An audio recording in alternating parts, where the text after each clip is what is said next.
A black teen in a gifted program is handcuffed in front of his classmates. Not for fighting, not for cheating, but for correcting the teacher's math. The cop says it's a threat protocol. The school says it's misunderstood behavior, but the footage tells a different story, one they tried to erase. What was really written on that whiteboard, before they wiped it clean. Before we deep dive into this interesting story, subscribe to our channel, and tell us where are you watching from. Share in the comments below. Isaiah Carter eased into his assigned seat in the back row, at the very edge of the lecture hall, his notebook open, pencil poised. The room smelled of old carpet and textbook mildew. He adjusted his backpack so it would rest quietly at his feet. For the first several minutes he was content to blend into the background. Just another face among many, eyes down, absorbing and never drawing attention. Professor Whitaker entered, crisp blazer, tie slightly askew, hair sweated from the afternoon. He nodded to the students, turned, and unveiled the day's problem, a nonlinear system involving partial derivatives, constraints, and parameter variations. The screen lit up with dense notation, multiple variables, boundary conditions, implicit functions. A hush fanned across the room. Students glanced at one another. Some scribbled quickly, others froze. After 10 minutes the room was stalling. A few students had tentative beginnings in their notebooks. Most furrowed brows, eyes flicking between the professor's slide and their own messy scrawls. Being late that afternoon, Isaiah had stayed behind in another class to help a peer. He watched the professor pace slowly at the front, expecting someone to yield the first answer, but no one did. Isaiah raised his eyes. He studied the equations. One or two students had dropped terms, miswritten partials. He narrowed his lips and scribbled into his notebook, almost subconsciously. Step by step, he saw a substitution that simplified one constraint, transforming a messy expression into a near-canonical form. He traced the chain rule in his mind, confirmed the sign changes, and resolved a part many had ignored. He raised his hand slowly, deliberately. Professor Whitaker paused mid-step, turning to face Isaiah's raised hand. A flicker of surprise crossed his face, too quick to be seen by most. But Isaiah noted the slight narrowing of his eyes. He paused. In the hush, a few students whispered, "Did he just—" But Whitaker said nothing. He waited for interruption, but none came. Isaiah tried again. He cleared his throat softly. "Professor, if you substitute the boundary constraint into the second equation, you can cancel the cross term, exposing a canonical form." He stopped short. The class was silent. Every eye subtly drifted toward the back row. The professor's lips curled, a smile too flat, condescending, controlled. "Mr. Carter," Whitaker said, voice smooth and poised. "That's a curious approach, but I think you're misapplying the substitution. Would you like to come to the board and show us your step?" The request was framed as an opportunity, but the tone felt like a trap. Isaiah swallowed. He stood gathering his notes and walking forward. The hall grew still at his movement. Chairs creaked. Breath caught. He reached the front, placed his notebook carefully on the podium beside an untouched chalk stick, then turned back to face the board. Whitaker stepped aside, nodding slightly as if giving permission. Isaiah picked a piece of chalk carefully, white against the green slate. He cleared his throat again, then began writing. Methodically, his hand steady. Line by line, Isaiah reconstructed the substitution, making each cancellation explicit. He rewrote the resulting system. The constraints simplified elegantly. The partial derivatives aligned. Variables cancelled. He transformed the earlier messy expression into a clean, solvable system. The equations resolved. The result crystal clear. The unique solution that no one else had identified. Students stirred. Some heads tilted, squinted. The professor watched, lips pinched, as Isaiah stepped back. The room felt heavy. Whitaker swallowed. "Well done, Mr. Carter," he said. The words echoed, but beneath them was the weight of shock, disbelief, the unstated. Students exchanged glances. He actually solved it. A few scribbled notes. Some leaned forward. The hum of whispered astonishment began. Then Whitaker gestured, briskly. "Erase the board," he said, his voice firm. The chalk dust lingered midair. Isaiah's work, so carefully laid out, logical, transparent, vanished under the rag's sweep. In an instant the proof, visible only moments ago, was gone. The emptiness of the board felt like erasure, not correction. The professor turned back to the class, as if nothing had just happened. "Let's move on to the next problem," he said. No reference to Isaiah's solution. No acknowledgement. Isaiah's heart pounded. He glanced at the empty board, then at the professor's face. Calm, unreadable. He looked back at his notebook, where his solution sat in neat ink. Tangible. The contrast struck him. What existed in his mind versus what the world would permit. Students murmured. Some looked at Isaiah with awkward admiration. Others glanced at Whitaker, as though waiting for someone to demand fair measure. But Whitaker proceeded, tapping slides, writing new equations, calling on other students.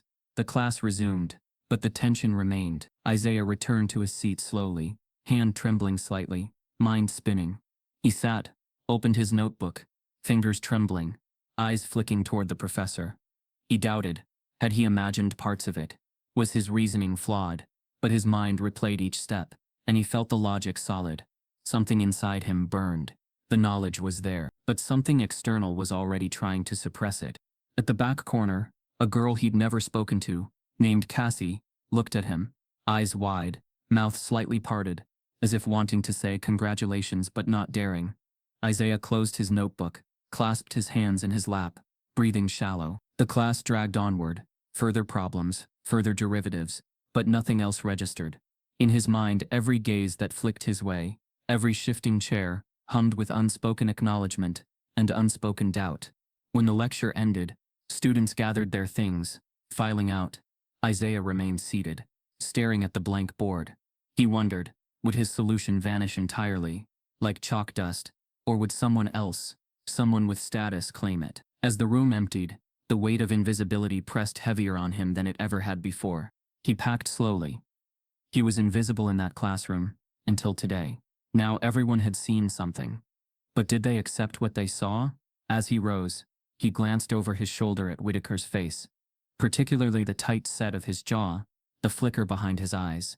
Just before Isaiah reached the door, he heard Whitaker call his name, quietly, intentionally, Mr. Carter. Silence drifted back into the hall. He paused. The professor followed with a tone that held something unspoken. Could you stay behind a moment? Isaiah halted, hand on the door handle. His pulse raced. He turned slowly, stepping back into the lecture hall. The door clicked shut behind him. The air changed.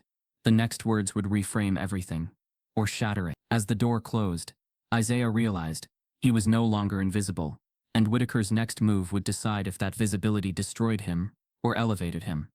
Isaiah Carter stood alone in the lecture hall. As the door clicked shut behind the last student, Professor Whitaker was at the front, organizing notes that didn't need organizing. The silence stretched long.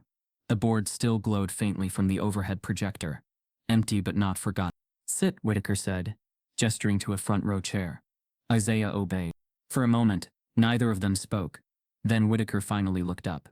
You're bright, he said flatly, but don't let that confuse you with being exceptional. Isaiah said nothing. His eyes didn't flinch. Whitaker continued, what you did back there, impressive, but these kinds of performances, he trailed off, as though the sentence was self-evident. They can cause problems, for you, for others. Isaiah blinked, the words registering. Performances? He wanted to respond, but the message had already been delivered. Know your place. Stay there. As Isaiah stepped out of the lecture hall minutes later, the sunlight outside felt cold. The hallway buzzed with students talking about clubs, internships, weekend parties. Isaiah passed through them like a ghost, except he wasn't invisible anymore. He was marked. But the story didn't start in that lecture hall. Years earlier, Isaiah sat in the back of another kind of classroom, where the ceiling tiles were stained from a leaky roof, and the heat clicked off randomly in the winter. South Hammond High School, located at the edge of a crumbling industrial district, wasn't known for its academics. Most teachers came and left within 2 years. The turnover rate was high, so was the dropout rate. Isaiah's calculus teacher, Mr. Denton, was actually a biology major, covering a math class due to staffing shortages. He tried hard, but even he admitted once during a lecture, some of this, I'm learning with y'all. But Isaiah was different. Each day, while classmates doodled or zoned out, Isaiah worked with intensity. His notebooks were filled edge to edge, not with neat solutions but with theories, attempts, rewrites, and side problems. He often wrote until the ink ran dry, pressing through the paper with mechanical pencil when he had no more lead. At home, Things weren't much better. His mother, a nurse working double shifts, barely had time to sleep, let alone supervise homework. The apartment had peeling walls and one working heater, so Isaiah often walked 3 blocks to the public library. It was old, half of it under renovation for years with no funding. The heating barely worked, but there were books, and a Wi-Fi signal strong enough to let him borrow a friend's broken phone and search math forums late into the night.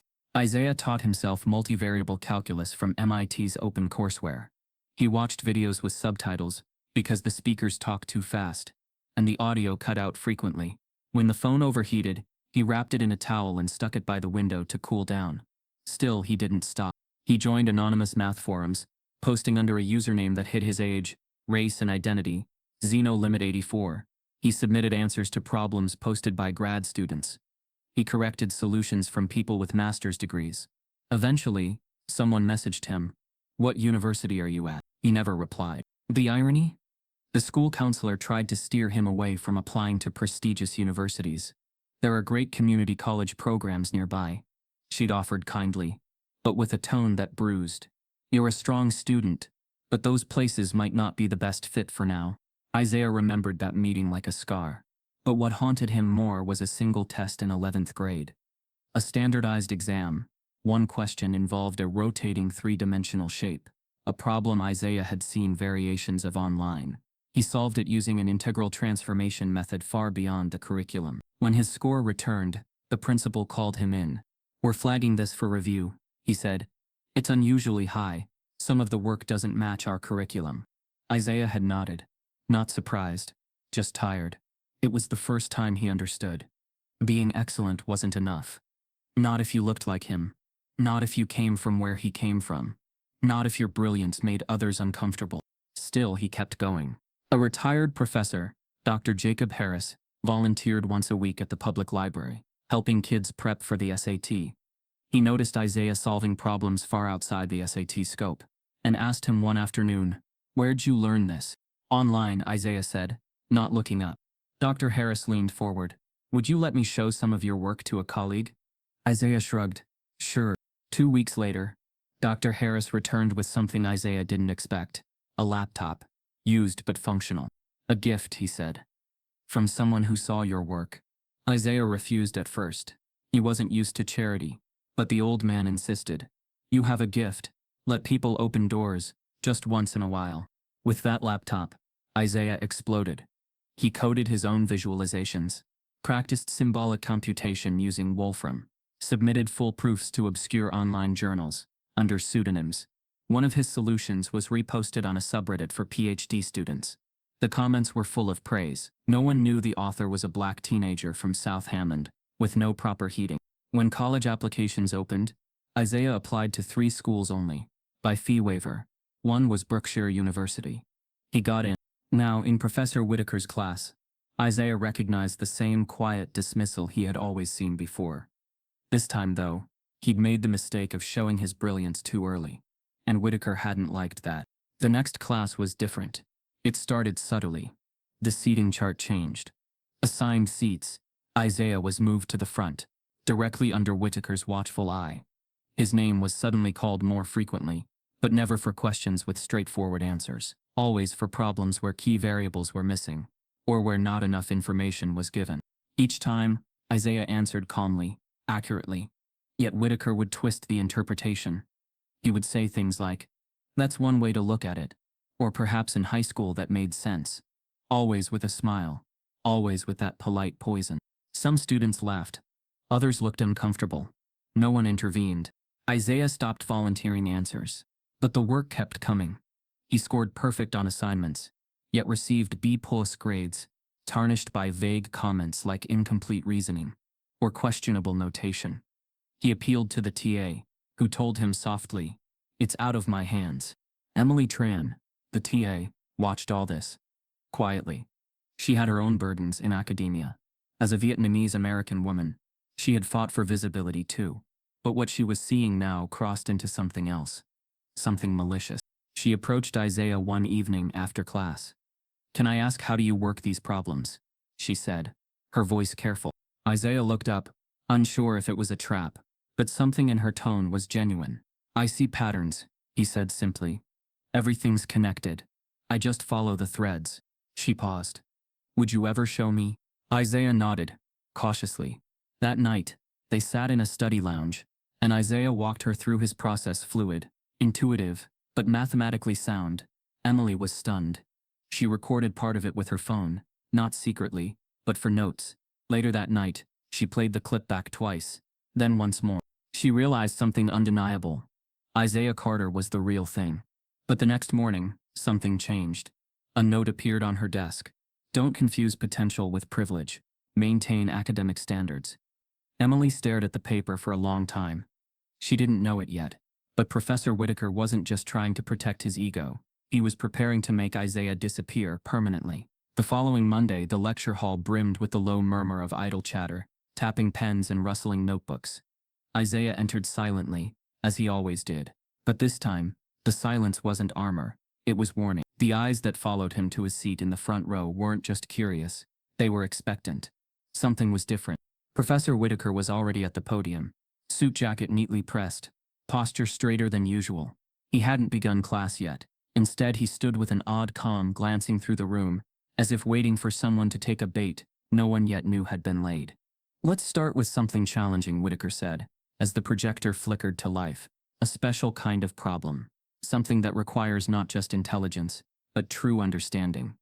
The class quieted, phones dimmed, eyes focused. The problem appeared on the screen, dense, abstract, and without any context. An optimization equation embedded with implicit variables, nested functions, and undefined constraints. A few students tilted their heads in confusion. Others narrowed their eyes. It looked like a puzzle built to fail. Whitaker turned toward Isaiah. Mr. Carter, he said too politely, since you've demonstrated such enthusiasm lately, how about you take a crack at this for us? The silence that followed wasn't the usual classroom hush. It was thick, waiting. Some students smirked.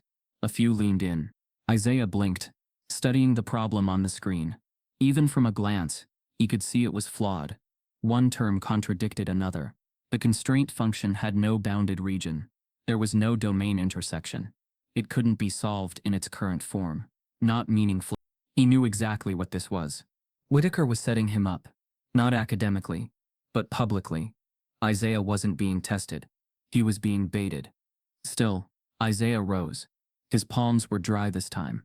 Not nervous. Focused. He walked to the front with measured steps.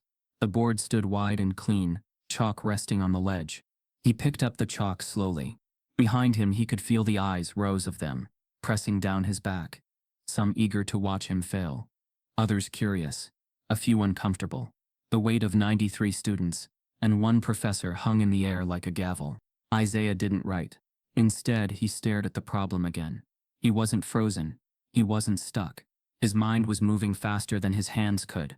The numbers and symbols on the projector weren't equations anymore. They were intentions. He saw the misdirections, the missing functions, the contradictory expressions.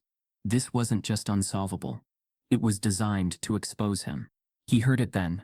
First, a single snicker from a guy in row 3, then another near the aisle. The kind of laughter that pretends to be harmless but is laced with expectation. It grew slowly, infecting the room. Isaiah didn't move. To the class, he probably looked overwhelmed, intimidated. To Whitaker, this must have felt like victory. But Isaiah was doing something else, entirely. In his head, he began reconstructing the problem, rewriting the functions, finding substitutions that respected boundaries, adding what was missing, shifting variables into more flexible forms, realigning constraints. He wasn't solving the problem on the screen. He was solving the one that should have been there, the real version of it, the version someone serious would give if they actually wanted it solved. Behind him, Whitaker clicked his pen. Nothing yet, Mr. Carter? He said, smiling faintly. We can give you more time if you'd like. Isaiah said nothing. Still no chalk on the board. Another chuckle. This one louder. It came from Mason, the sophomore who bragged about acing AP Calc BC and interning at a hedge fund. Guess he finally hit that ceiling, Mason muttered. Isaiah heard it. So did everyone else. But Isaiah didn't respond. Not because he didn't feel it. He did. He felt the sting, the humiliation blooming across the back of his neck. But he also felt something else. a calculation, a weight shifting into place. Because he had an idea. He turned to face the class.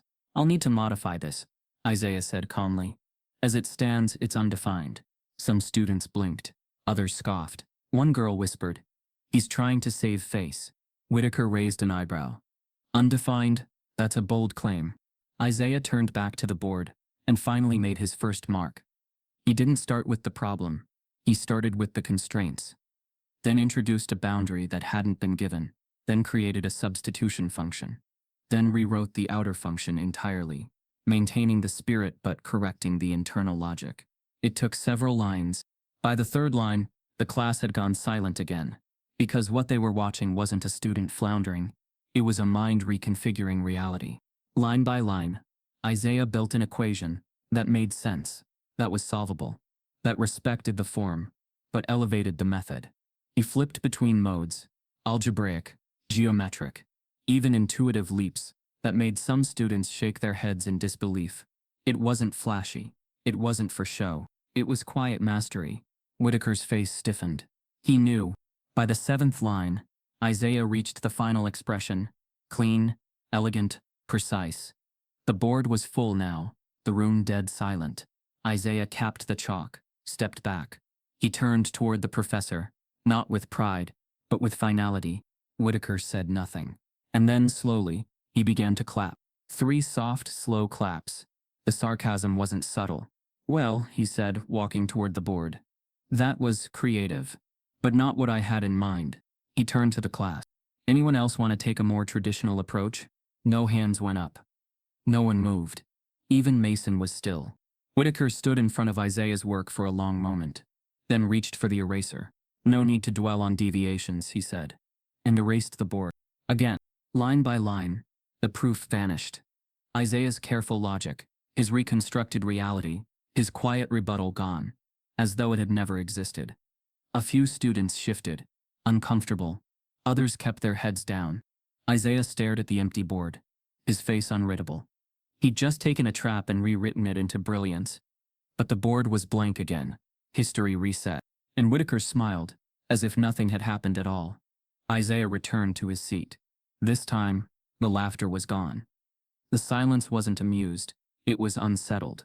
Emily Tran, watching from the side of the room, had her phone in her pocket.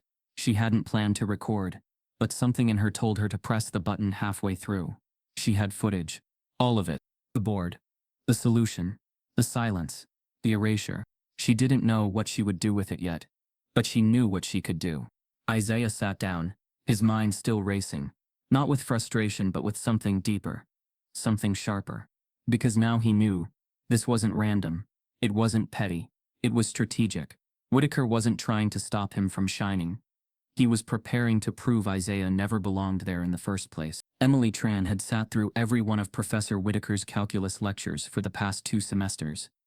As a graduate teaching assistant, her job was to quietly grade, monitor, and support students. But she had grown used to something else, a sharp edge in Whitaker's teaching, a bias so smooth it slipped beneath the surface unnoticed by most.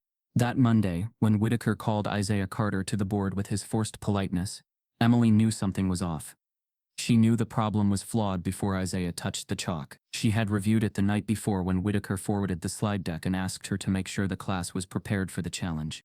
But that version, the version Isaiah faced, wasn't in the slide deck. The problem had been added that morning. Emily had sat in her usual spot near the projector controls. She watched as Isaiah stood in front of a problem designed not to be solved. And she saw something she hadn't expected. Isaiah didn't flinch. He didn't panic. He reconfigured the problem from scratch, rebuilt it in real time. He didn't just solve it, he elevated it. The room changed when he was done, but Whitaker's face changed more. A twitch at the jaw, a tightening around the eyes, not because Isaiah had failed, but because he hadn't. Then, Emily watched Whitaker erase the board. It had happened before, with others. A black girl who solved a boundary value problem weeks earlier. A Latino student whose answer had been laughed off, even though it was correct. Each time the subtle same erasure, but this was different. Isaiah had bypassed a trap, and left no excuse for dismissal. And still, it was wiped clean. Emily didn't speak up in the moment. Her hands clenched into fists on her notepad, and her chest felt tight with something she didn't know how to name. She didn't speak because she knew how this worked.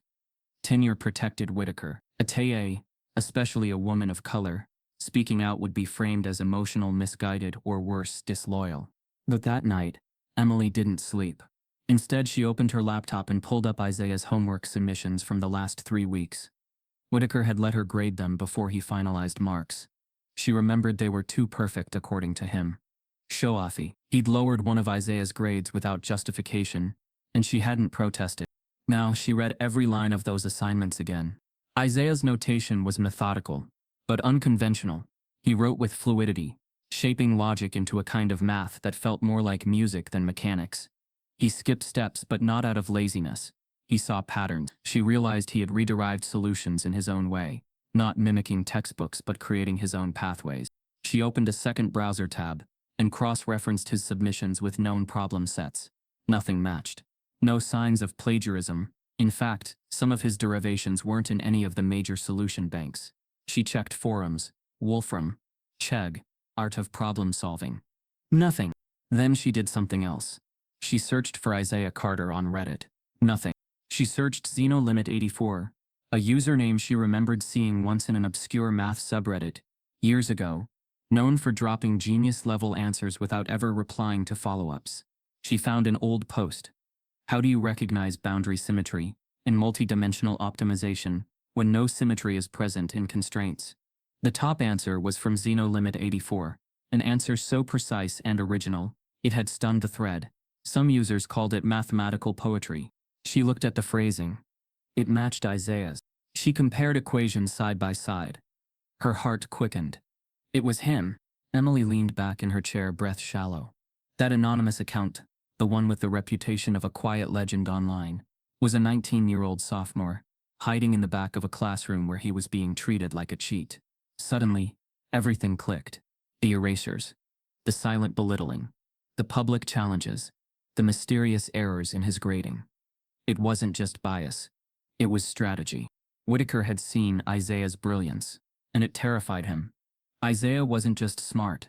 He was a threat to reputations, to academic ego, to a hierarchy that expected black boys from the South Side to struggle through remedial math, not reshape advanced calculus on the fly.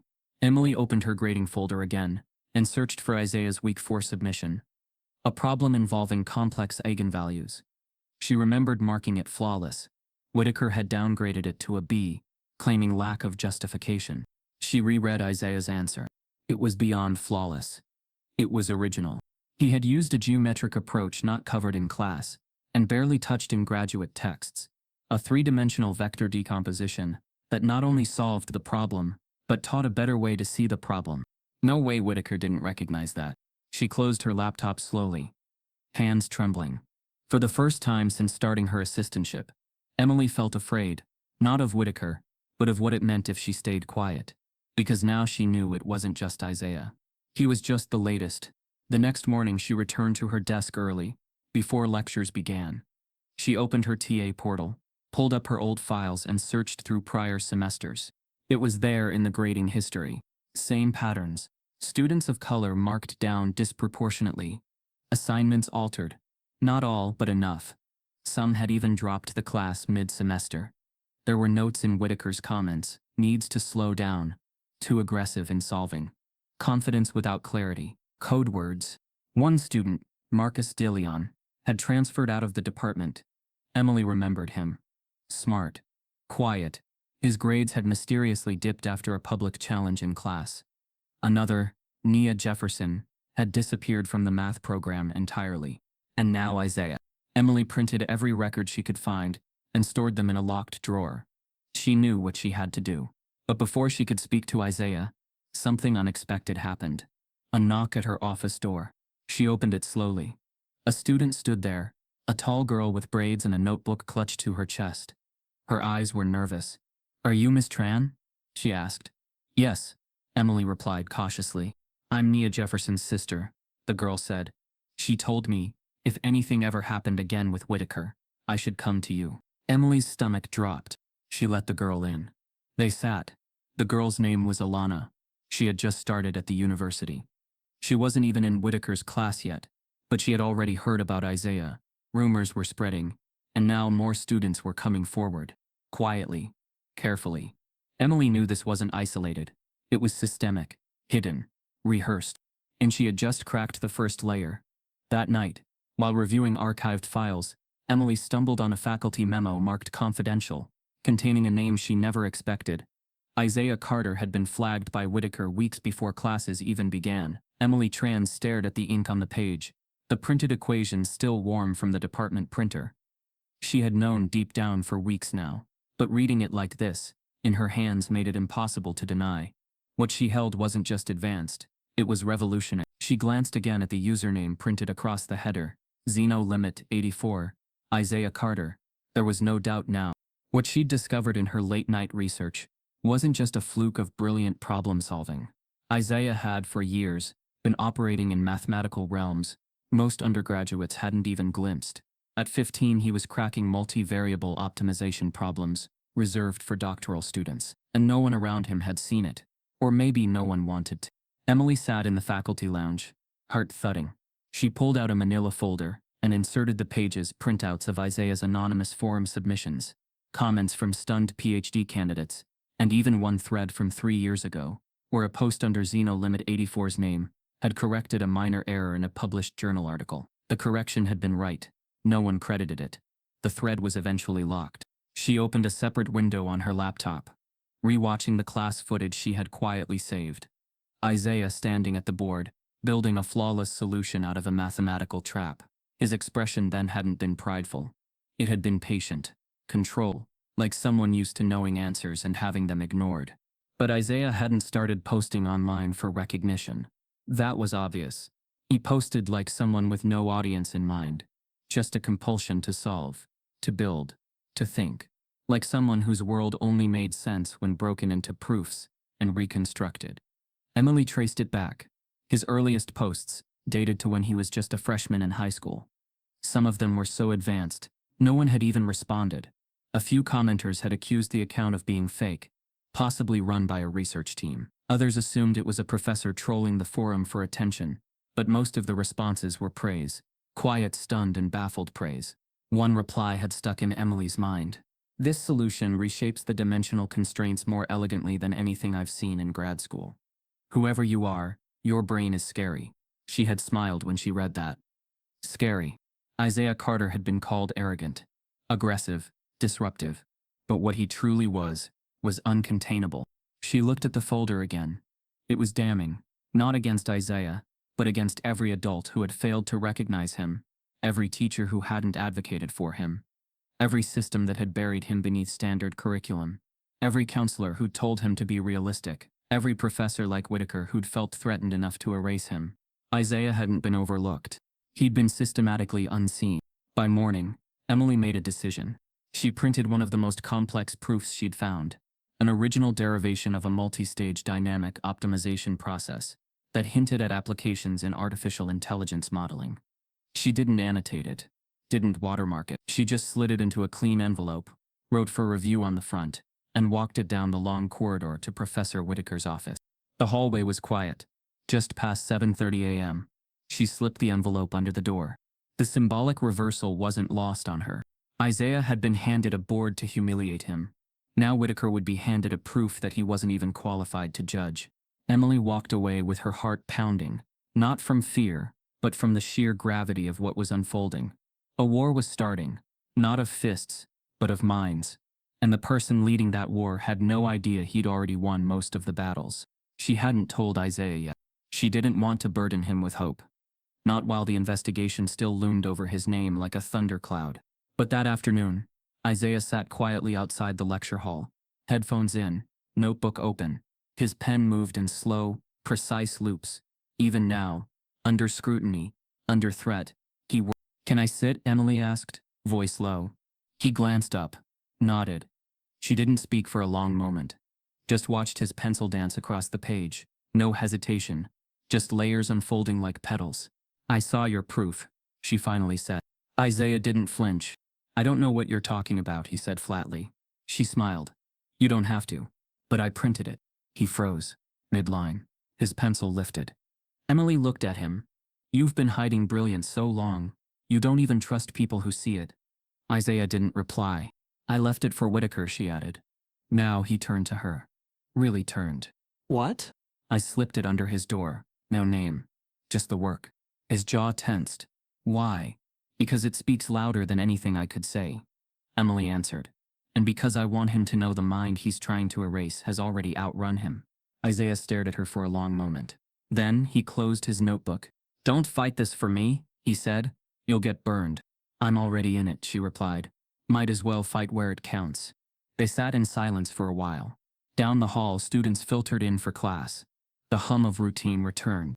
But inside Whitaker's office, beneath his inbox and lesson plans, sat a stack of equations, pure, undeniable, raw intellect, that he couldn't erase.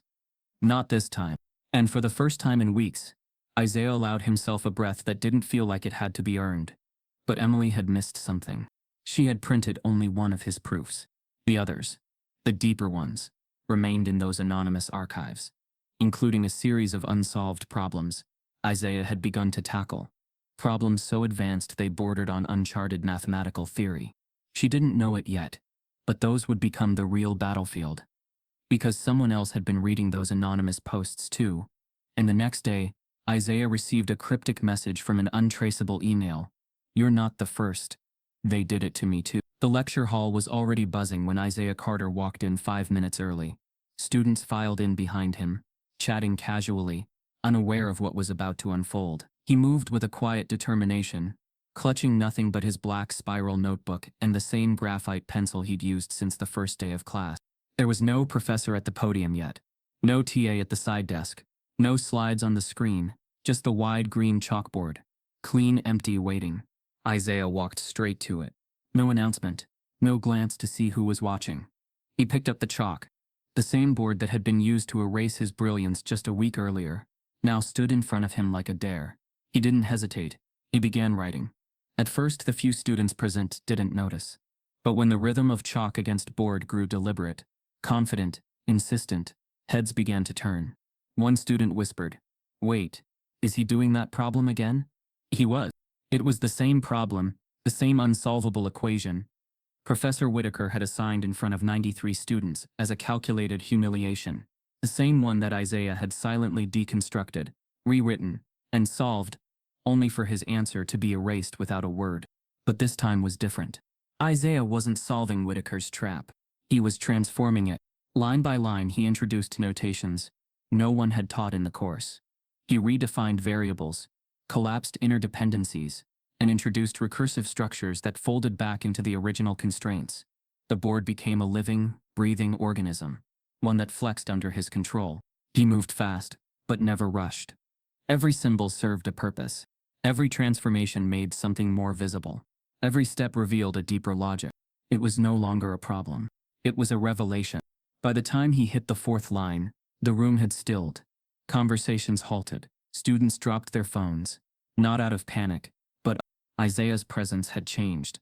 He wasn't a student at the board. He was the board. Each equation unfolded like a verse, the chalk snapping cleanly as he finished a long recursive substitution. The expression now looped into itself, revealing a pattern that hadn't existed before, one that simplified the system from 7 variables down to 3, and made it solvable. He wasn't showing off. He was teaching, and for the first time the class was listening without being told to. Some students began taking notes. Others stood to see better. One girl muttered under her breath, "This shouldn't be possible." It wasn't just that Isaiah was solving a hard problem. It was that he had rebuilt it from the ashes of its own contradictions. He reached the midpoint, where others would have stopped, stumped. Isaiah paused only to draw a small arrow to the margin. Then continued. The equation reduced again, and again. The once chaotic system had become elegant, linear in sections, cyclic in structure, with boundaries clearly defined and functions flowing like water. By the 8th line, the room had fully shifted. Even the students who hadn't believed in him, who'd laughed, whispered, doubted, were now glued to his every movement. A few had pulled out phones, not to text, to record. And then, the classroom door opened. Professor Whitaker stepped in. The chatter halted. Bodies stiffened. Isaiah didn't turn around. He kept writing. He knew Whitaker was watching. He could feel the energy change. a coldness, a discomfort, a fear. By now Isaiah was reaching the final recursion, a loop function that reintroduced the initial constraint under transformed terms. It collapsed perfectly into a final value, revealing a solution once thought undefined. He drew a box around it. The classroom stayed silent, and only then did Isaiah set the chalk down. He finally turned. The board behind him was filled edge to edge, dense but legible, impossible but real. Whitaker stood still, his lips slightly parted. Not with anger, not with irritation, with dread. He recognized what he saw. He couldn't deny it. Isaiah didn't wait for an invitation. He walked to his seat, passing his professor without a glance. Whitaker finally spoke. "What was that?" His voice was too calm, too even. Isaiah paused, not bothering to look back. "Your problem," he said. "Solved. Correctly. This time." The class didn't laugh. They didn't need to. One student raised a hand, hesitant. "Professor, is that answer right?" Whitaker blinked. He stepped toward the board slowly, scanning each line. He didn't speak for a full minute. Then he did something no one expected. He erased the first line, then the second. He was erasing it again, just like before. But this time, a student stood up. "Wait," she said. "We need to copy this down." Another joined in. "I already recorded part of it," he added. "I can send it out." Emily Tran entered at that moment. She saw the board half erased, and Whitaker standing there like a man who'd just lost a battle he hadn't realized had started. She looked at Isaiah, then at Whitaker. She stepped forward and said, loud enough for everyone to hear, "That proof belongs in a journal, not a chalkboard." A few students nodded.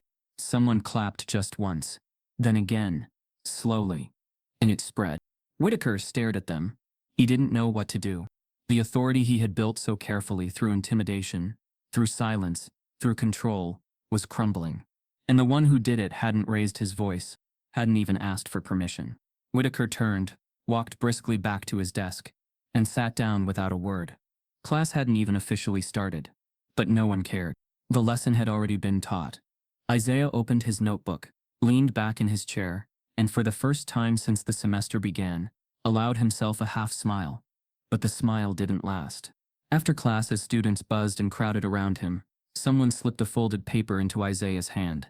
No name, no signature. He opened it. One line. "Don't get too comfortable. The real test is coming." As Isaiah looked up from the note, his phone vibrated. An email from the dean's office marked urgent academic review. Isaiah Carter sat in a stiff-backed chair outside the Dean of Academic Integrity's office. Hands folded, expression blank.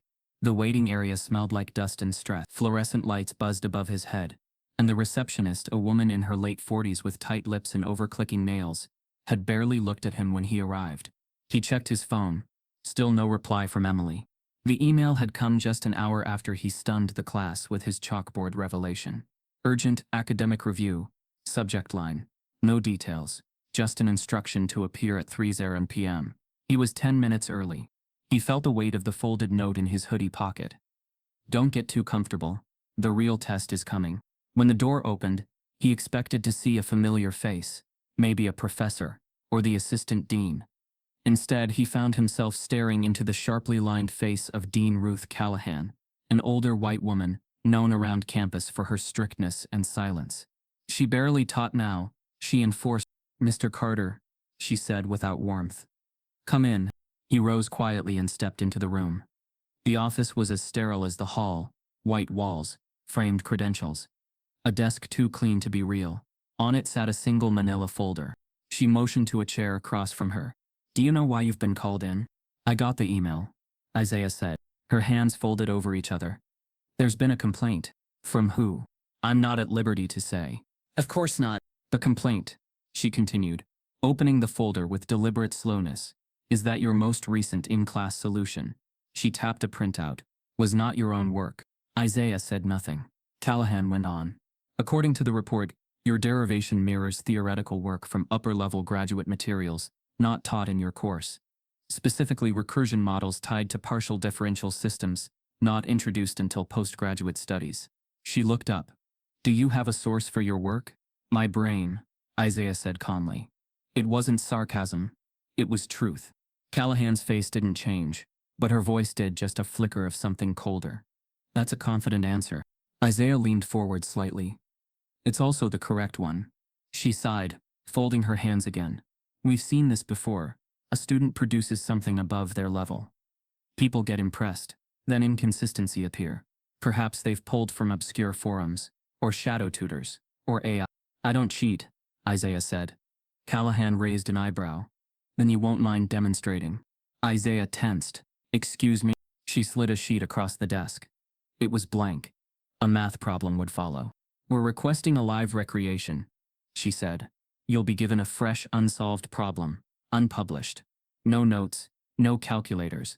You'll work in front of a small faculty panel to verify your abilities. Isaiah blinked. You're serious? Very, she said. If your work is truly yours, you'll have no problem. But if not, if it's copied, coached, or otherwise illegitimate, this process will determine that. He stared at her. They actually think I cheated. Callahan's mouth tightened. Academic integrity applies equally to all students. Isaiah laughed, not out loud, just in his throat. The irony stung. No, it doesn't, he said. She said nothing. Because when a white student solves something ahead of the curve, they get fast-tracked to research. I do it, and I'm accused of fraud. That's exactly what this is, Isaiah said, sharper now. Callahan paused. Her voice returned to procedural. You'll receive the details by the end of the day. The review will be scheduled within 48 hours. Isaiah stood. Let me guess. Whitaker's on the panel? He's requested to be. Isaiah let the silence hang, then turned and walked out. He didn't remember the hallway, or the receptionist, or the click of the door behind him. He walked straight outside into the autumn air and sat on the stone steps of the admin building. His phone buzzed. A message from Emily. I'm so sorry. I just heard. I'm not on the panel, but I'll find out who is. He didn't reply. For the next hour he walked, not to go anywhere, just to feel something solid under his feet. Everywhere he passed, students laughed, walked in pairs, carried coffee. The campus moved like it always did, except for him. He reached the edge of the lake behind the science center and sat on the damp grass. He pulled out the folded note again. Don't get too comfortable. It wasn't a warning. It was a promise. And now the promise had a face. Callahan. A system that didn't believe him. A panel that would assume guilt and require proof of innocence. As if genius needed a second audition, he pulled his notebook out of his bag, flipped to a clean page, began sketching, not the solution they'd asked for. His own. He rewrote the recursion model, not as proof for them, but as preparation, not for validation, but as defiance. He would give them the performance they wanted, but it would be on his terms. Later that evening, Emily knocked on his dorm door. Her face was pale. She didn't ask to come in, just handed him a printed sheet with 4 names. The panel. Isaiah scanned them. 3 professors. One was Whitaker. Another was Dr. Paul Renshaw, his old undergraduate advisor. The third, he didn't recognize. Renshaw? Isaiah asked. He's close with Whitaker, Emily said. They co-authored a paper on adaptive thresholds 2 years ago. Isaiah exhaled. So I'm walking into a loaded room. I'm trying to get a student observer in, she added. But no guarantees. He nodded slowly. I'm going to need every second they give me, he muttered. Emily hesitated, then said what she hadn't dared before. They don't expect you to win, Isaiah. They're not building a panel to test you. They're building a room to break you. Looked up. And his voice, when it came, wasn't angry. It was steel. Then they better pray I don't walk out of there with a proof none of them can explain. Emily stared at him, because for the first time she wasn't just looking at a student, she was looking at a weapon. As she turned to leave, her phone buzzed, and her eyes widened. It was a screenshot of a private faculty group chat, where one of the professors on the panel had just typed, "Let's see how far the kid can bluff this time." The room was cold, not from the temperature though, the AC vents buzzed overhead, but from something deeper, a chill of anticipation, of skepticism, of performance disguised as due process. Isaiah Carter stood in the center of the small conference room inside the mathematics department annex. White walls, fluorescent lighting, no windows, just a whiteboard at one end, 5 chairs in a semicircle facing it, and a tray with 2 markers, one red, one black. The panel had arrived before him. Dr. Paul Renshaw, silver beard, horn-rimmed glasses, reputation for gatekeeping research access to undergrads. Dr. Eliza Granger, stern, tight-lipped, silent but always watching. Dr. Ahmed Melik, newer faculty, rarely spoke in department meetings. Looked uncertain just being in the room. Dr. Genevieve, Nin, the diversity token. Quiet, neutral, unsure. In the fifth chair, Whitaker's still empty. They gave Isaiah a page, a single problem, printed in black ink. He took it without flinching. No name, no preamble, just a graduate-level calculus problem laced with recursion and optimization. A construction that danced between solvable and unsolvable, depending on the method chosen. It was intentionally chosen to trap. Renshaw cleared his throat. Mr. Carter, you'll have 30 minutes to attempt a solution. You may ask for clarification if needed. No notes, no devices. Isaiah nodded, eyes locked on the page. Actually, he said, calm but clear, I'll need 10. Granger looked up. 10? She asked. Are you sure? Isaiah didn't respond. He just walked to the whiteboard, uncapped the black marker, and took a breath. And began. There was no flourish, no showmanship, just clarity, confidence. Lines built themselves in front of the panel's eyes. Variables restructured, constraints redefined. He didn't mirror the problem, he remodeled it. Step by step, Isaiah dismantled the trap. He identified where the recursion could be flattened, where the boundary conditions allowed a loophole. He worked diagonally across the board like a composer noting a symphony. Granger leaned forward. Dr. Malik's eyebrows lifted. Nanjum crossed her legs slowly, eyes narrowing, not in suspicion, but focus. 7 minutes in, Isaiah capped the marker, turned around, and said, that's the solution. If you test the final constraint under standard integration, the result loops back cleanly. Silence. Renshaw stared at the board like it had insulted him. Nin finally said, this solution works. Malik nodded slowly. I ran the inner loop in my head. He's not wrong. Granger didn't speak. She just studied Isaiah like a puzzle she hadn't expected to be solved. And then, the door opened. Whitaker walked in. Late. He paused at the doorway, glancing at the board, then at Isaiah. He said nothing. Just moved to his chair and sat slowly, adjusting his cuffs. I see I've missed the demonstration, he said casually. Granger replied, Mr. Carter has submitted a valid solution. Isaiah turned toward Whitaker for the first time. They locked eyes. Isaiah didn't blink. Whitaker's gaze slid past him to the board. He stood, walked over, eyes trailing across the recursion structure. He paused at the third line, then the sixth, then the boxed solution at the bottom. Then he stepped back. Well, he said, a touch too loud. He must have had help. The words fell like lead. Everyone froze. Granger blinked. Excuse me? Whitaker waved a hand dismissively. It's not a direct accusation, of course, but this isn't undergrad-level material. The approach is beyond the scope. It's reasonable to suspect he received outside guidance.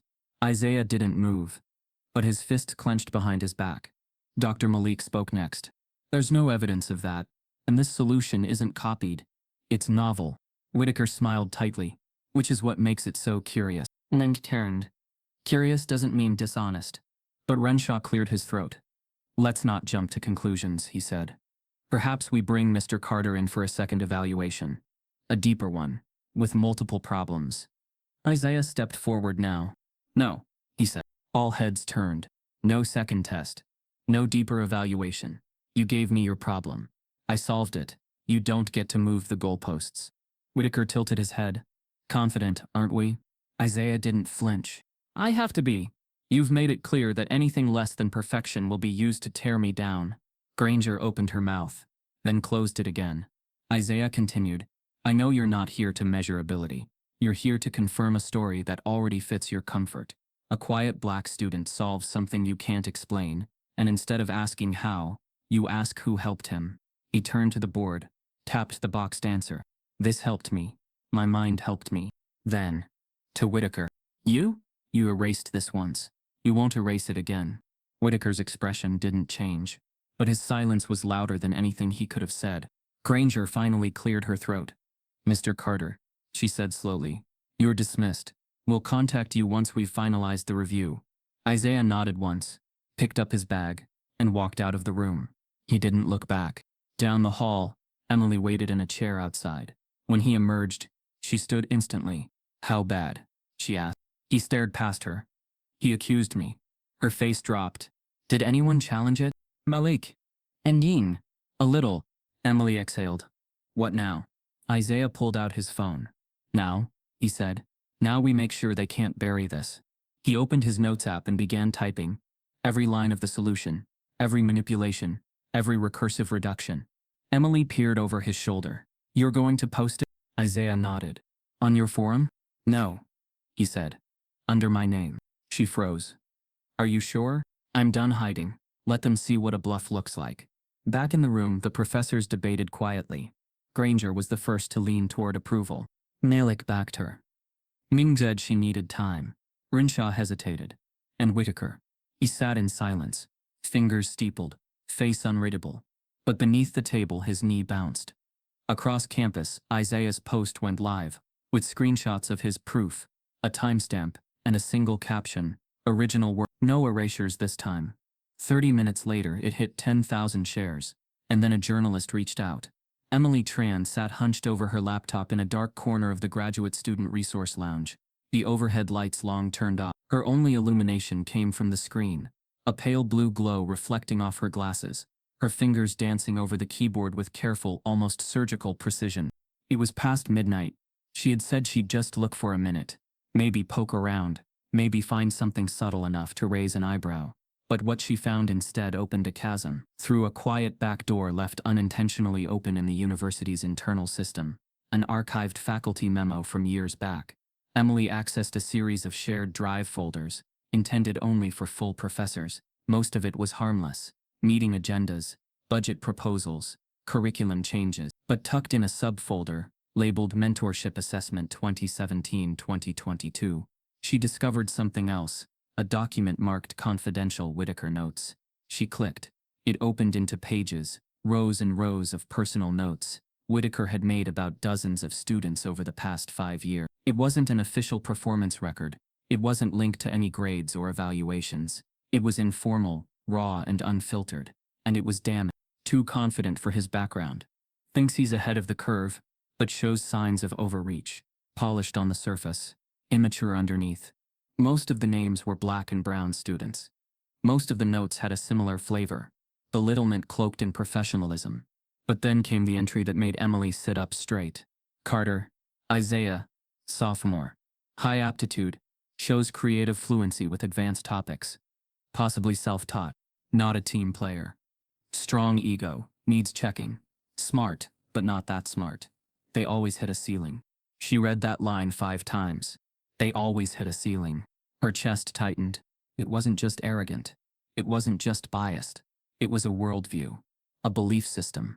Whitaker had convinced himself that black brilliance was temporary, an illusion that eventually crumbled under pressure.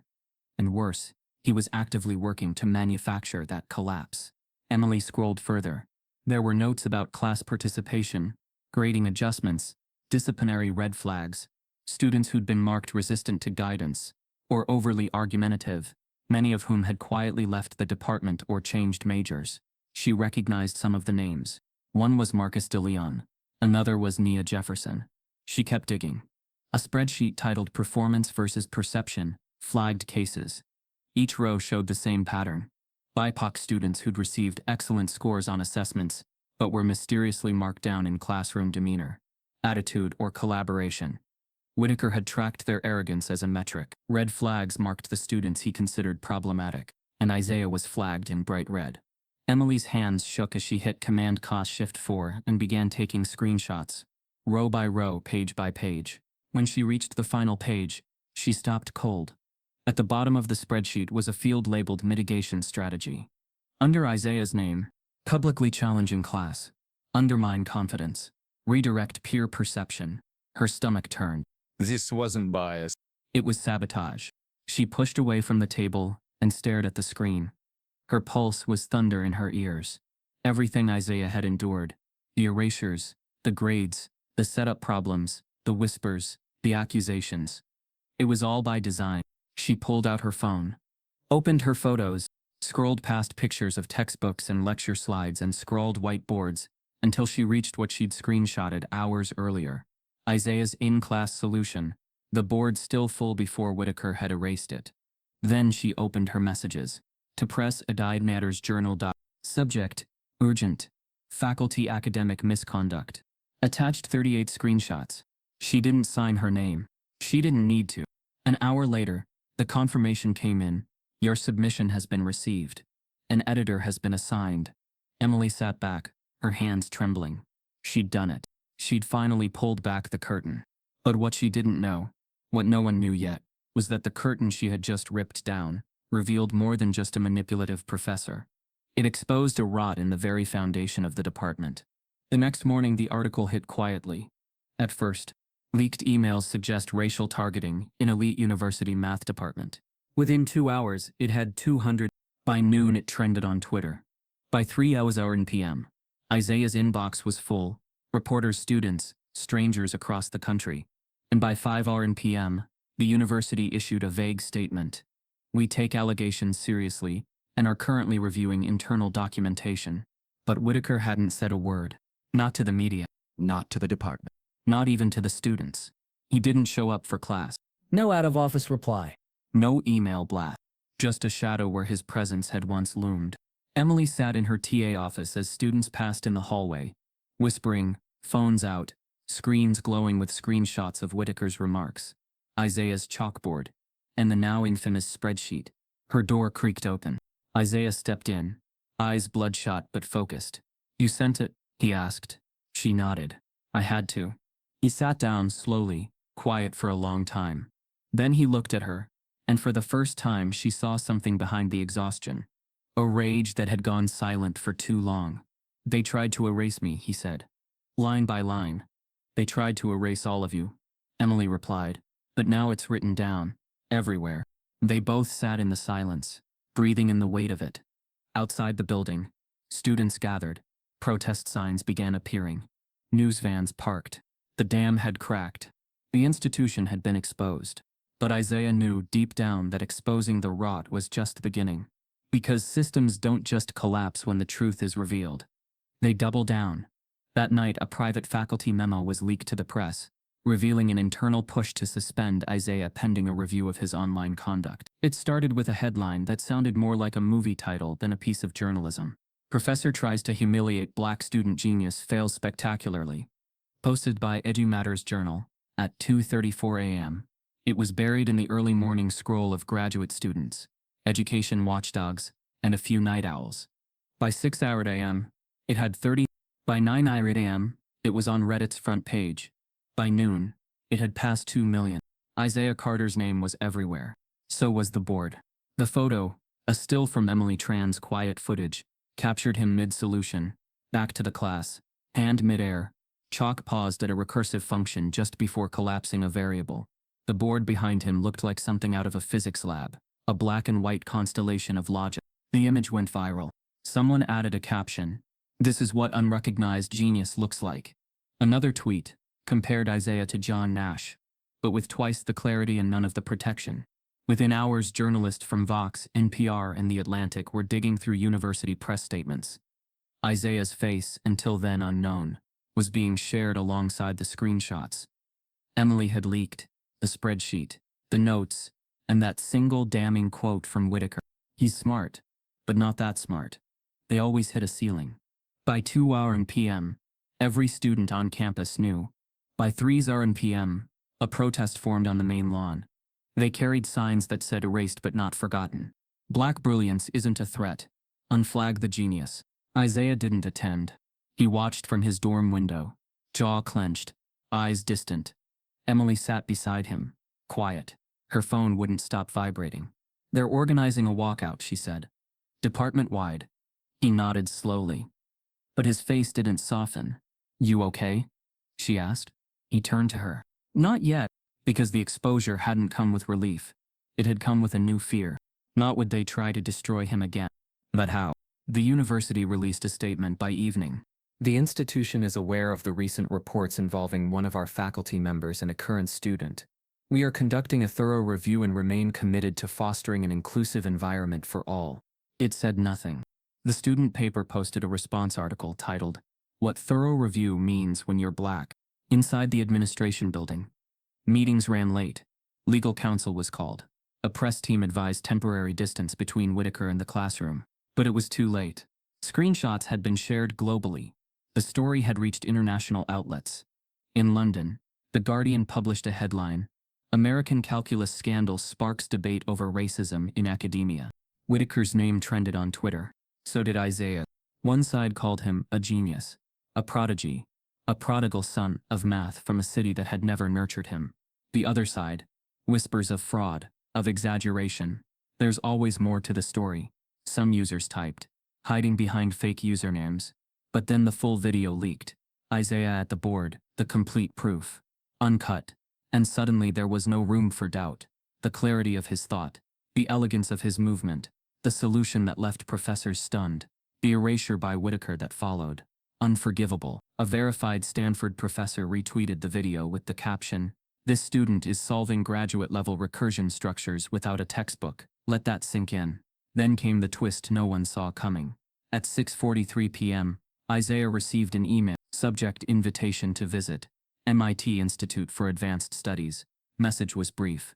Dear Mr. Carter, we have been following recent developments surrounding your academic work. A number of our faculty have reviewed your board solution, and we are impressed not only by the accuracy of your mathematics, but by the originality of your method.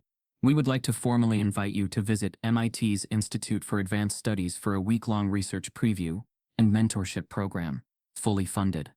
Should you accept, we believe this may be the beginning of something significant. With admiration, Dr. Elaine Guthrie, Director, IASM. Isaiah reread the message 4 times. His hands trembled. Emily, reading over his shoulder, gasped. "They want you at MIT," she whispered. He stared at the screen.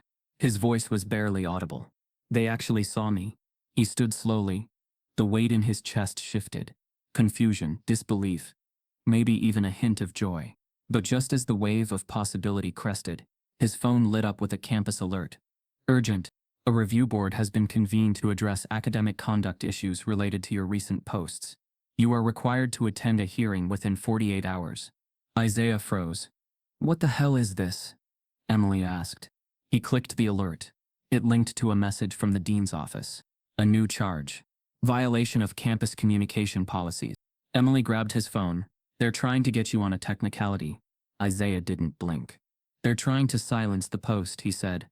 She nodded. "They can't refute your proof, so now they're calling it misconduct. They'll say I breached internal confidentiality, that I leaked faculty communications." His email dinged again. A follow-up from the same office. "Pending review, your access to university resources may be temporarily limited." He stared at the message. They were cutting him off. Just as he was about to step into the light. "Are you going to the hearing?" Emily asked. Isaiah looked out the window. Students were still protesting, signs still waving, but inside that administration building, they were doubling down, fighting with policy what they had lost in truth. Isaiah turned to her, his jaw set. "I'll go," he said, "but I'm not defending myself anymore." "Then what?" "I'm defending the truth." Emily's phone buzzed again. She picked it up. Her eyes widened. "What now?" Isaiah asked. She turned the screen toward him. It was a new article, this time from the New York Times. MIT invites black calculus student after viral video. His university threatens suspension. And before either of them could speak, Isaiah's inbox lit up again, this time from an anonymous sender. Subject line: "You're not the only one. I have proof. Meet me tonight." The gates of MIT didn't open with fanfare. There were no crowds, no confetti, just a quiet arrival on a rainy Thursday morning. Isaiah Carter stepping off a train, duffel slung over one shoulder, hoodie damp from the mist clinging to Cambridge. But for Isaiah, the silence felt like breathing for the first time. He was 19, black, brilliant, and now, officially a visiting scholar in one of the most prestigious mathematics research institutes in the world. He didn't smile, not because he wasn't proud, but because the scars hadn't healed. Not yet. Inside the Institute for Advanced Studies building, everything was glass and light. Whiteboards stretched from floor to ceiling. Chalkboards leaned casually against desks. Professors walked in wearing sneakers and hoodies, quoting Foucault one moment, and joking about quantum states the next. Dr. Elaine Guthrie, sharp-eyed, warm-voiced, greeted him, with both professionalism and something Isaiah wasn't used to from academic gatekeepers: respect. "We're not here to test you," she told him during their first meeting. "We're here to learn with you." He nodded, unsure how to receive that. No traps, no silent judgments, just curiosity. The lab assigned to him was modest, but immaculate. Dual monitor setup, custom software for computational modeling, access to experimental math simulations he hadn't known existed. More important than any of that, autonomy. He could work on what he wanted, when he wanted, how he wanted.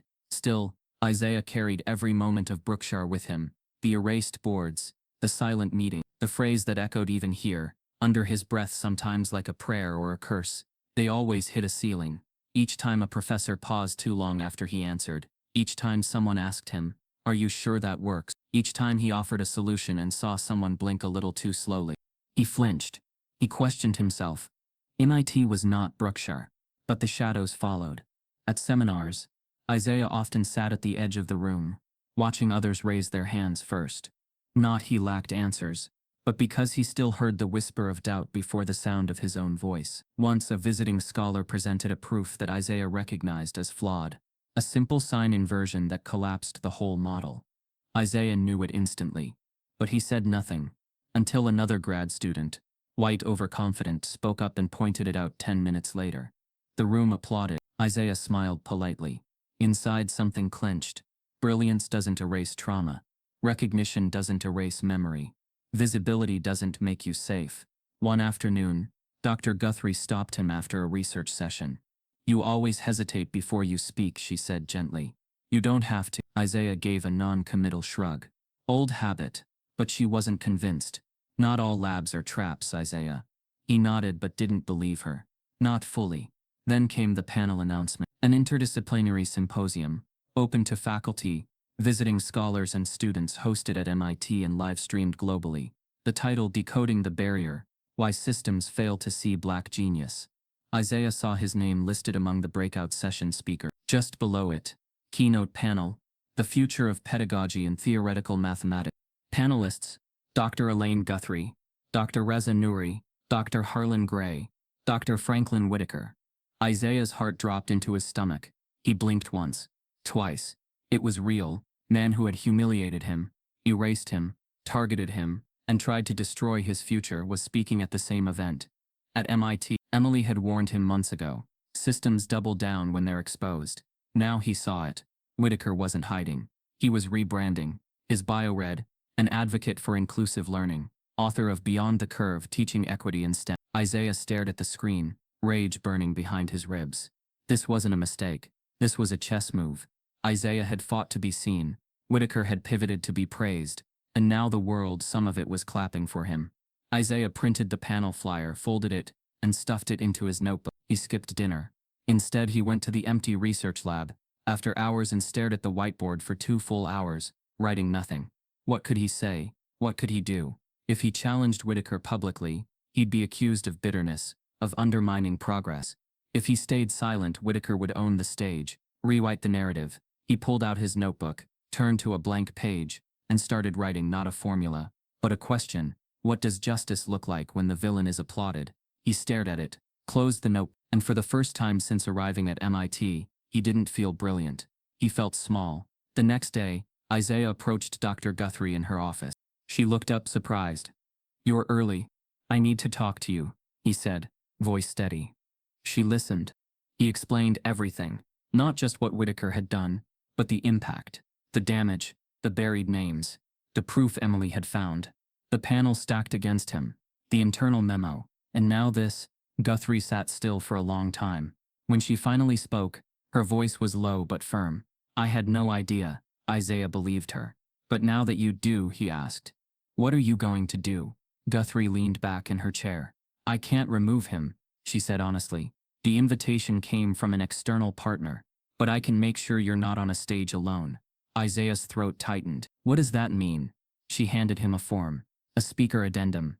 "Your session just became a moderated dialogue," she said. "You'll speak first." He blinked. "You want me to sit across from him?" She nodded. "And I want you to finish what he tried to erase." Isaiah didn't answer right away. He just stared at the paper. Then slowly, quietly, he picked up the pen. A day later, an anonymous tip was posted on an academic watchdog forum. Check Whitaker's 1997 paper, pages 13-21.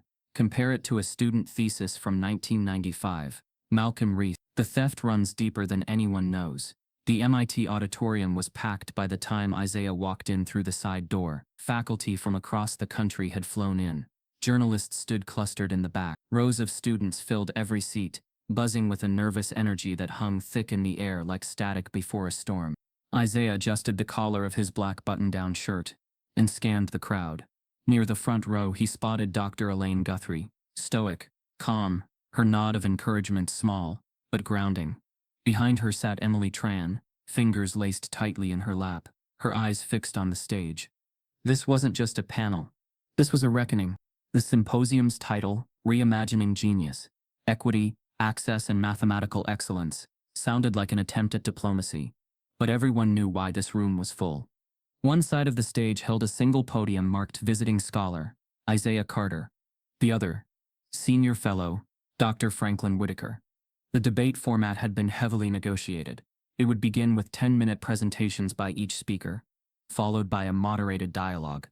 What no one knew, except Isaiah, Guthrie, and the AV technician, was what Isaiah had planned for his slides. He stepped onto the stage without applause. His steps were slow, but purposeful. The lights hit his face hard, but he didn't blink. When he reached the podium, he looked directly at the crowd, not down, not away. "Good afternoon," he began, voice even. "I've been asked to speak today about the concept of recognizing hidden talent, particularly in students who don't fit the mold. But before I talk about systems, I want to talk about silence." A few heads tilted. Phones hovered in hands. Isaiah clicked the first slide. It wasn't a graph. It wasn't a quote. It was a photo. Grainy, black and white, from a phone camera. The image showed a classroom chalkboard. His chalkboard. The one he'd filled during Whitaker's ambush at Brookshire University. The recursion problem. The boxed solution. The board that had been erased. The room froze. "I was a second-year student at the time," Isaiah said quietly. "I solved a problem publicly, one that was given to me as a trap. I didn't shout. I didn't protest. I wrote." He turned toward the image. This board was erased, but not before it was recorded by someone who refused to stay silent. He clicked the next slide. A screenshot of the leaked faculty memo. The one with Whitaker's now infamous quote, "He's smart, but not that smart." They always hit a ceiling. A low murmur spread through the room. Isaiah didn't flinch. "That wasn't just about me. That was about every student who's been quietly told that their brilliance has an expiration date." From the side of the stage, Whitaker sat still, expression unreadable, but a twitch at his jaw betrayed the pressure beneath the calm. Isaiah moved through 2 more slides. Photos of flagged grading, emails Emily had uncovered, and finally a copy of the invitation he received to an academic review hearing for misconduct after going viral. "Systems don't break by accident," Isaiah said. "They're engineered to preserve themselves. And when something challenges that, especially if it comes from someone unexpected, it gets erased." Then he stopped. "I'm not here to relive trauma," he said. "I'm here to redefine what being seen means." He clicked again. This time a single phrase filled the screen. "What if the ceiling was never mine?" A long silence followed. No one moved. No one blinked. And Isaiah stepped back from the podium. Now came Whitaker. He stood, smoothed his suit jacket, and walked slowly to his podium. His demeanor was calm, practiced, the academic elder statesman, polished and poised. "Thank you, Mr. Carter," he began, "for that powerful story." He used story like a weapon. Whitaker glanced at the audience. "I want to begin by acknowledging the mistakes made. It is clear in hindsight that certain actions erasing the board, for example, were interpreted in ways that caused real hurt. Interpreted. Caused hurt, not were wrong. I believe deeply in rigorous education," he continued, "but also in growth. If this experience has taught us anything, it's that talent comes in many forms. Perhaps I was slow to recognize that in Mr. Carter." Murmurs in the crowd. Some sympathetic, some skeptical. Isaiah watched him carefully. Whitaker's tone softened. "We've all grown. The question now is, how do we build forward? How do we support the next Isaiah Carter, before the trauma?" It was the perfect pivot, but Isaiah knew something else. He clicked to the remote again. "Slides. The final one." The room gasped. Because this time, it wasn't about him. It was about Malcolm Reese. A black and white thesis cover appeared on the screen. "Dimensional Stability and Adaptive Learning Models," by Malcolm Reese. Next to it, A page from Whitaker's 1997 publication, Recursive Architectures in Complex Variable Systems. The formulas were nearly identical. Too identical. Isaiah stepped back to the mic. This isn't about a single erasure, he said, voice now heavy with emotion. This is about theft, erased names, stolen work, and institutional memory loss. The moderator shifted in their seat. The audience buzzed louder. Phones went up. Isaiah continued. Dr. Whitaker's breakthrough wasn't his. It was Reese's, an undergrad from the 90s whose work disappeared when he was accused of academic dishonesty. He turned to Whitaker. Sound familiar? Whitaker's face changed. Not fully. Just enough. A small flicker in the mask. The silence swelled, bloated and breathless. I spoke to Reese, Isaiah said. He never published again. He works at a car rental kiosk in Toledo. And yet his equations live on, under someone else's name. Dr. Guthrie leaned forward, eyes wide. Emily covered her mouth. The moderator finally spoke. Do you have proof of this? Isaiah nodded. Pages 13 through 21, word for word. He never got credit. He never got tenure. He never got invited to speak. He faced the audience now. I did. He paused. And I'm not wasting it.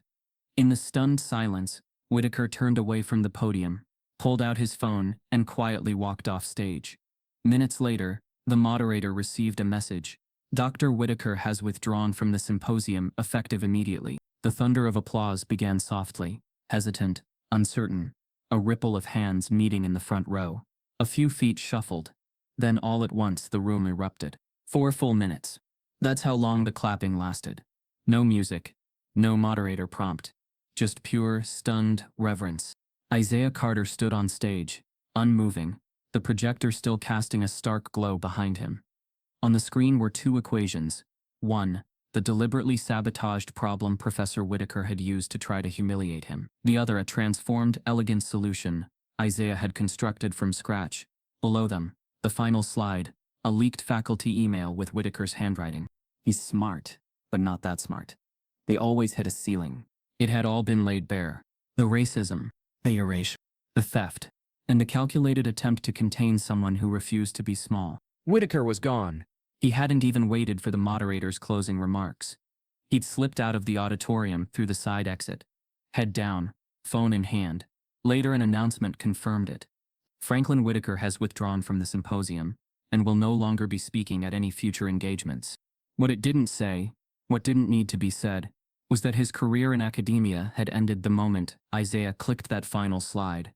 For the first time in decades, the room had seen the truth, and it refused to look away.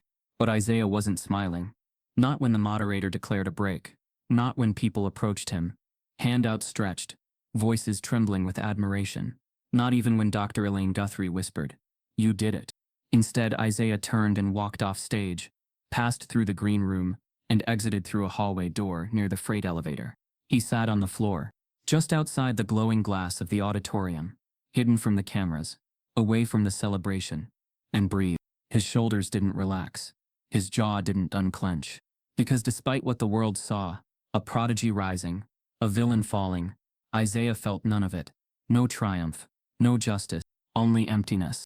The silence after the applause hurt worse than the silence that followed Whitaker's erasure.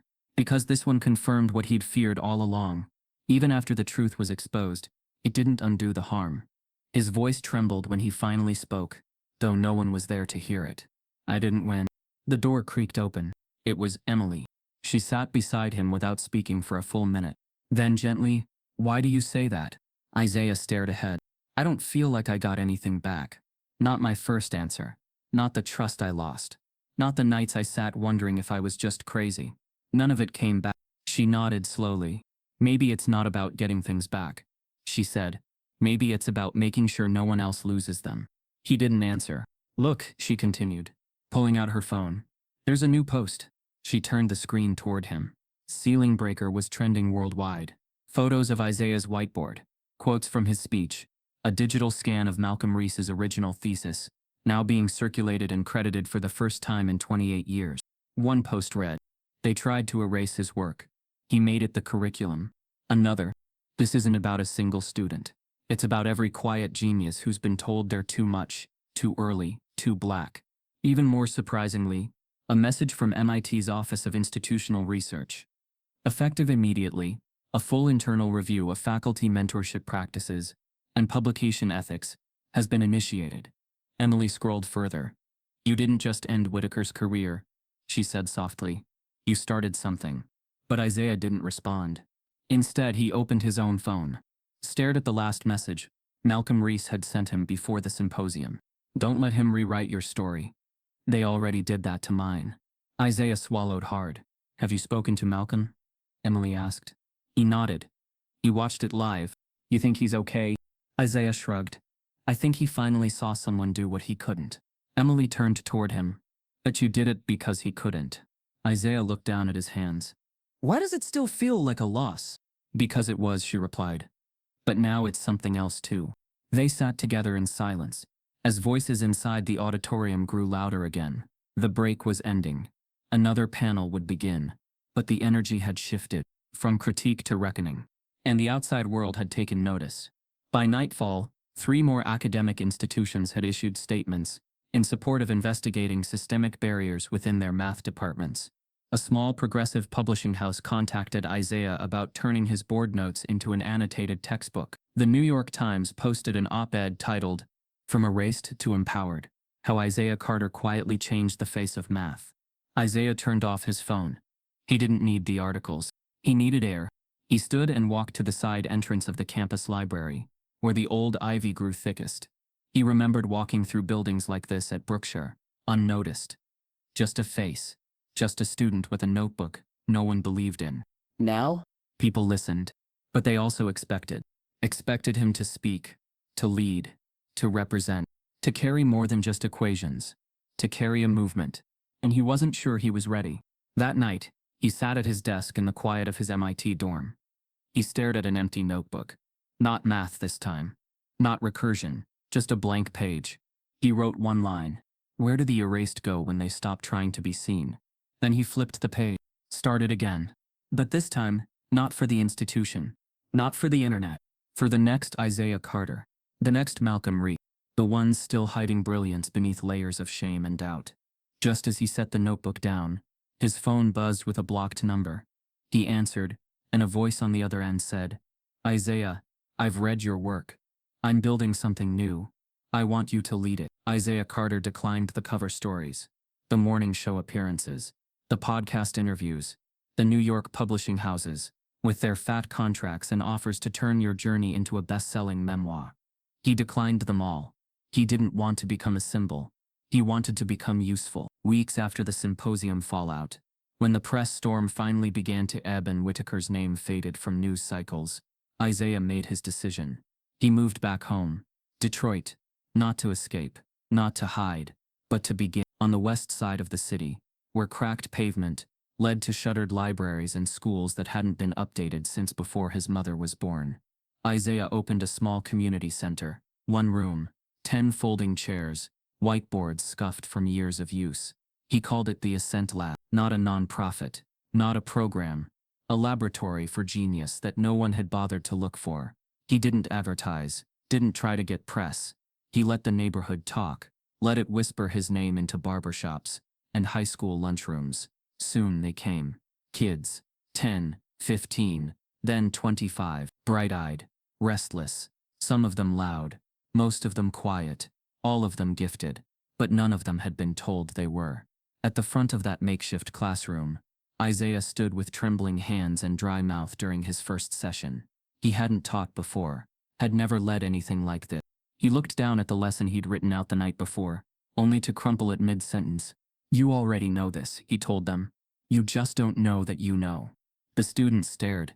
So he walked to the board, drew a simple equation, let it evolve. Then he asked, how would you solve this? Silence. Then a hand went up. Then another. He smiled. Not because the answers were perfect, but because they were fearless. Each week the room grew fuller. He wasn't teaching curriculum. He was teaching possibility. He gave them real problems, not watered-down ones. Recursive theory, modular arithmetic, coding structures. Some looked confused. Some looked bored. But some lit up. One girl, Amira, 12 years old, tiny and sharp as glass, began solving linear systems faster than he could write them. Another, Jahim, recreated a matrix decomposition from a Khan Academy video, and expanded it into 3 dimensions, without being told to. He watched them like a mirror, like a warning, and like a second chance. Each night after the sessions, Isaiah sat alone in the back office with the lights off and his notebook in his lap. Not writing equation. Writing names. Of the students who showed up. Of the ones who stayed late. Of the ones who, like him, were almost erased. His voice during lectures was never loud. But it carried weight, not because of volume, but because of truth. One afternoon, after a workshop on nonlinear optimization, a boy named Ellis lingered behind, 11 years old, all elbows and nervous energy. He walked up and asked softly, "Did you ever want to give up?" Isaiah froze. He thought about how many nights he'd spent questioning his value. How many doors had been slammed quietly in his face. How many times he'd whispered, "Maybe they're right." He didn't answer right away. Ellis waited. Isaiah finally said, "Every day. But not because I wasn't smart. Because I was too smart in places that weren't ready." Ellis nodded like he understood that all too well. Then, quietly, he asked, "Do you still want to?" Isaiah looked away. The truth was, sometimes yes, but not when he stood in front of them. Not when he saw brilliance bloom in rooms that were built to dim it. "I don't get to anymore," Isaiah said, "because now I've got too many reasons not to." That same night, Emily called. She was back at MIT, now overseeing an equity-centered initiative that spun out of the symposium's fallout. "You've started something, you know," she said. "I'm just teaching," he replied. No, you're building. She corrected. "You always were." Isaiah didn't say anything, but in his chest, the weight shifted. Later that week, he received a box. No return address. Inside, a hardcover thesis worn and yellowing. The title, "Dimensional Stability in Adaptive Learning Models." A post-it note on top. "It's yours now. Make sure they never erase it again." He held the book like something sacred. Because it was. It was Malcolm Reese's voice, finally delivered. A warning. A torch. A challenge. Isaiah placed it on the shelf behind his desk between his old high school notebooks and the first binder of curriculum he'd written for the Ascent Lab. That weekend, he started planning the first teacher training session, not for faculty, but for local kids who were ready to help lead. He gave them blackboards and let them teach each other, and watched, silently, as brilliance learned to echo. Some students didn't get the math right, but every single one of them got the message. You're not an exception. You're not a glitch in the system. You are the system, when it's allowed to breathe. One day, he walked into the lab early. Amira was already there, solving proofs before anyone else arrived. On the whiteboard, she had written a quote from Isaiah's first lesson. It read, "Genius doesn't ask permission." He smiled, didn't erase it, didn't say a word.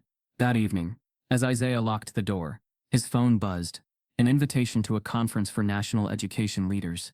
The keynote title, "Rebuilding the Blueprint, Equity in Math." Next to it, a speaker listing. Keynote speaker, Professor Isaiah Carter. 5 years passed. Not quickly, not quietly, but steadily, like slow dawn after a long, bitter night. The city had changed in small ways. The sidewalks were still cracked. The buses still came late. But there were more murals now, more laughter outside corner stores, more light leaking out from community centers after hours. One of those centers had grown radically. What once started as 10 folding chairs and a scuffed whiteboard now occupied 3 floors of a glass and brick building on the edge of the city's academic corridor. Students passed through its double doors every day, not for detention, not for extra credit, but for something far rarer, belief. Above those doors, etched in steel, 5 words shimmered in the late afternoon sun. Isaiah Carter Mathematical Research Wing. No one saw the moment Isaiah arrived that morning. He always came early, slipped in through the staff entrance, walked the halls before the noise began. It wasn't a ceremony, it was a ritual, a way to feel the building before it came alive. He moved past classrooms where ceiling projectors beamed matrix simulations on digital walls, past labs where middle schoolers debated prime structures over protein bars, past a glass panel that overlooked the city skyline and reflected the unthinkable. A boy who was once told he didn't belong now had keys to the building. His office sat at the far end of the 2nd floor. Nothing ornate, just clean wood, a whiteboard wall, 3 bookshelves, and a single framed photo. His very first class at the Ascent Lab. 13 students, crooked smiles, Chairs mismatched. Joy unmatched. The chair in the corner still creaked when he sat in it. He liked that.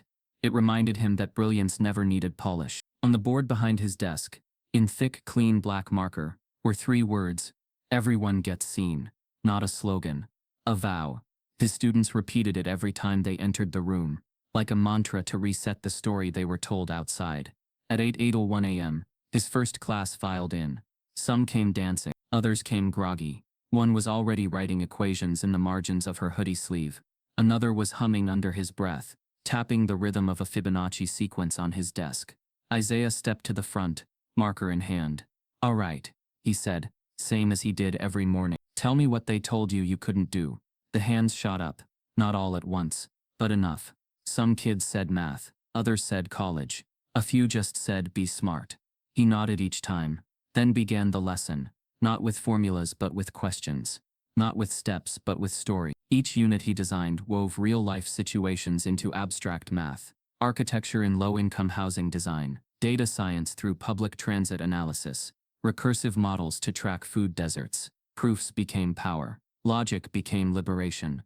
Outside, people whispered about the program's result. 94% of his students scored in the top percentile of statewide math exams. 87% placed into college-level calculus before high school graduation. 0% said they had never until this program believed they were smart. But inside the building, no one talked about test scores. They talked about what they saw in themselves, what they saw in each other, what Isaiah had helped them see without ever demanding credit. He never talked about Brookshire, never mentioned MIT. When kids asked why his name was on the building, he simply said because someone had to hold the door open. But others remembered. Dr. Elaine Guthrie now served as chair of the National Mathematics Equity Council. She visited once a year to observe and quietly to thank. Emily Tran, now a tenured professor at another university, had helped build the national framework for anti-bias education in STEM. Even Malcolm Reese had returned, this time as a guest lecturer, greeted with a standing ovation from a room full of kids who knew exactly who he was. But no one ever saw Whitaker again. Rumors swirled.